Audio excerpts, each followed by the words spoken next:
Olá pessoal, sejam todos muito bem-vindos ao Instituto Teológico SPAD, Estudo Sistemático da Palavra de Deus. No vídeo de hoje nós daremos continuidade ao Teologando. Estamos falando ou fazendo algumas implicações, alguns comentários, tecendo algumas alusões aos capítulos 1, 2 e 3 do livro do Gênesis, sob a temática Criação, Queda e Redenção. No vídeo de hoje eu quero falar um pouco sobre a distinção que há nas narrativas entre os capítulos 1 e 2 do livro do Gênesis. Se vocês já observaram, vocês já identificaram que há uma diferença, uma distinção, uma discrepância entre as narrativas dos capítulos 1 do livro de Gênesis e do capítulo 2 do referendo livro, que é o livro do Gênesis.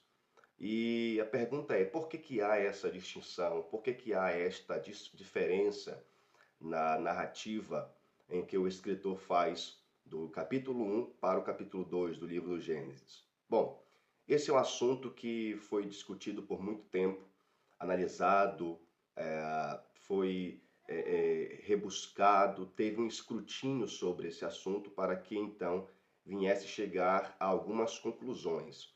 E a principal distinção que há, inclusive, essa diferença de narrativa dos capítulos 1 e 2, foi conhecida ou ficou conhecida como o relato da distinção. Apresenta-nos uma hipótese documental. E essa hipótese documental ela está classificada por conta da diferença de expressões que há no capítulo 1 de Gênesis e no capítulo 2. Se vocês leitores observarem, vocês verão que do capítulo 1, versículo 1, até o capítulo 2, versículo 3, o objeto ali em questão, o ponto máximo, culminante da narrativa são os dias, conquanto que no capítulo 2, versículo 4, até o final do capítulo, o objeto ali em questão é o homem. Além disso, além dessa distinção do objeto principal em Gênesis 1 e do objeto principal distinto em Gênesis 2, também há a questão de que em Gênesis capítulo 1, a pessoa referendada como Criador é Deus.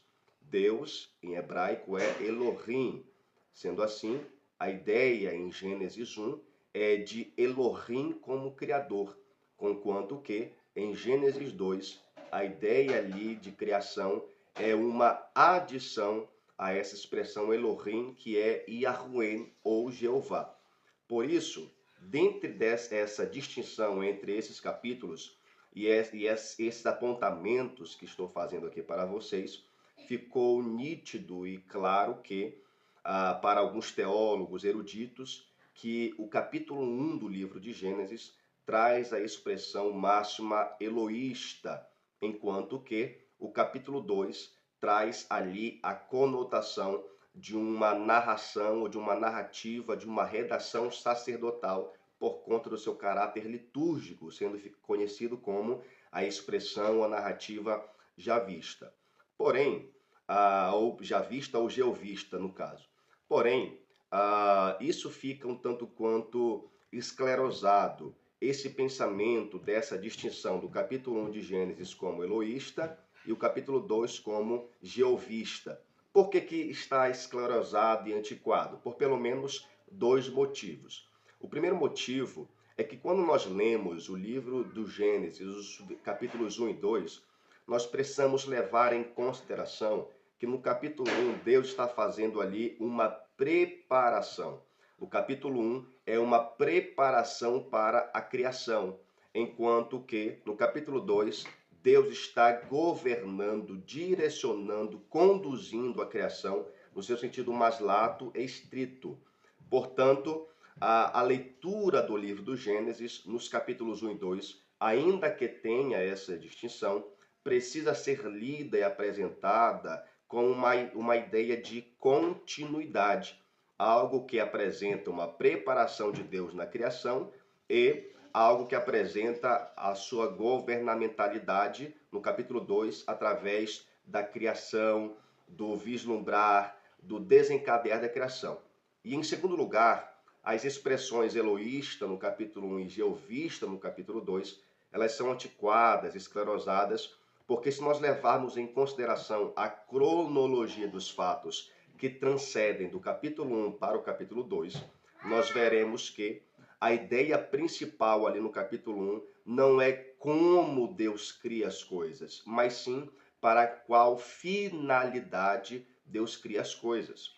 Portanto, é importante nós lermos, entendermos, levarmos em continuidade essa leitura transitiva do capítulo 1 para o capítulo 2, tendo em consideração ou levando em conta a seguinte pergunta: para qual finalidade Deus cria, Deus governamenta, Deus ordena e Deus direciona a sua criação?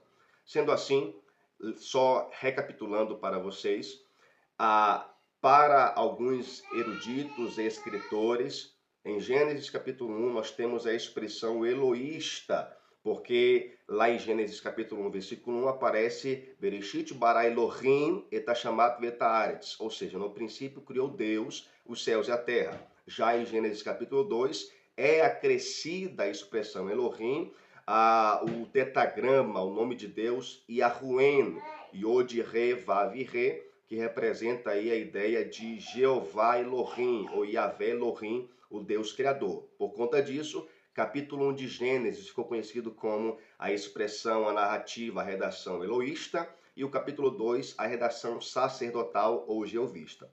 Mas por que é importante nós levarmos em consideração ou em conta esses fatos? Por pelo menos, dentre tantos motivos, um que quero destacar aqui.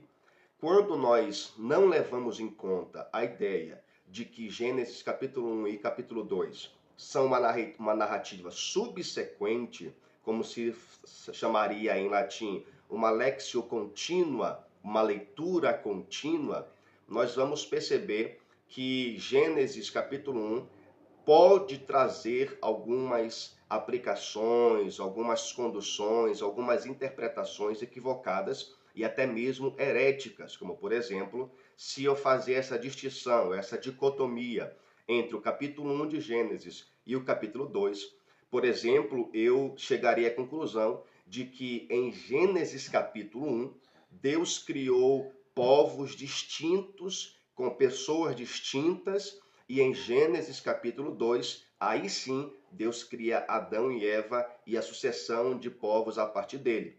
Veja bem, é importante levarmos isso em conta, porque existe essa distinção de pensamento, de interpretação a partir dessa diferença redativa, narrativa desses capítulos.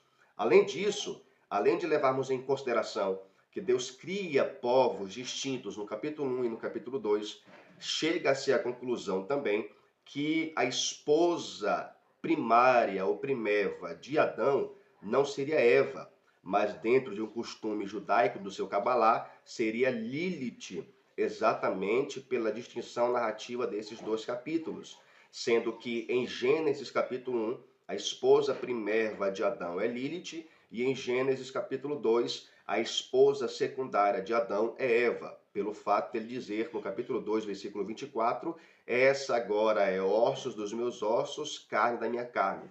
Então, levar em consideração esses fatos são importantes para que nós não venhamos ter uma leitura inadequada, herética, uma leitura que vai proporcionar aí pensamentos distorcidos do restante da narrativa bíblica acerca desse fato criacional de Deus. Portanto, resumindo e concluindo, existe o pensamento de que em Gênesis capítulo 1, a redação ali é eloísta pela expressão Elohim, e em Gênesis capítulo 2, a expressão, a redação ali é sacerdotal ou jeovista por conta da expressão Yahuwhen Elohim.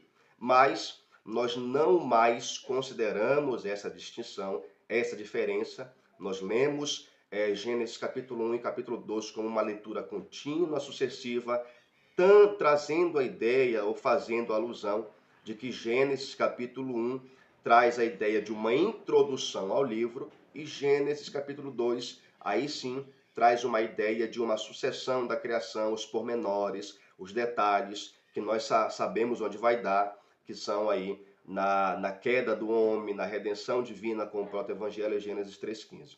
Então, pessoal, o vídeo de hoje é sobre essa distinção entre a leitura dos capítulos 1 e dos capítulos 2 de Gênesis. Se você gostou, por favor, deixe o seu like, se inscreva no canal. Caso haja dúvidas, comente nos comentários que nós faremos o possível para respondermos as suas dúvidas, tá bom? Eu voltarei em um próximo vídeo para falar sobre a distinção entre Gênesis capítulo 1 e versículo 1 e Gênesis capítulo 1, versículo 2, o famoso gap, ou a teoria da restituição, ou a teoria da lacuna. Fica aguardando o próximo vídeo, toque no sininho para ativar as notificações, para que quando nós postarmos um novo vídeo, você seja aí notificado de que nós postamos um novo vídeo e você poderá acompanhar essa trajetória de Gênesis capítulo 1, 2 e 3, criação, redenção e queda. Fique com Deus e até o próximo vídeo.